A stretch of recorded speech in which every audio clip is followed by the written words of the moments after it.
One analyst right now does not see much upside to Beyond Meat. Shares of the alternative protein company are tumbling today after JPMorgan downgraded the stock to neutral. The analyst note reads in part, quote, with a variety of optimistic news stories baked in and the stock outperforming the S&P by 65% this month, we think it's prudent to head for the sideline once again. So what do you guys make about that? I think, so overall we have to call it what it is. This analyst downgrade here is not really that bearish of a call. His price target of $134 per share is still higher than where the stock is trading right now. And all he's saying is, okay, the valuation looks like it might be stretched a bit. The stock has had a crazy run up in 2020. It's up more like 60%, I think, this year.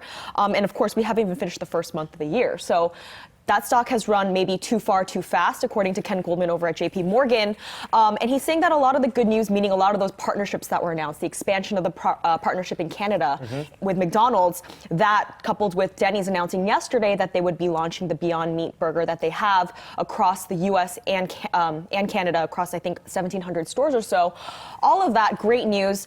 And we always talk about these partnerships because it actually impacts the business, right? So when we talk about the expansion of a partnership that Beyond Meat has had with Carl's Jr. and Hardee's, the parent company CKE said actually in a press release last month that they sold over 6.7 million Famous Star Beyond burgers, making it the most successful launch of the past 2 years for those brands. Yeah. And on the flip side, when we take a look at Beyond Meat, it was revealed in their most recent quarterly results that food service partnerships accounts for 45% of total revenue. So it matters. It's very important. But I mean, Jack, I mean, you're the resident vegetarian here on set. I mean, this is there are a lot of people saying that sure, it might be the first innovator to come along and offer a product like this, but not necessarily the one that's going to be around 5-10 years down the line, especially when you got Tyson and some of these other big boys moving in the space when they already have distribution established.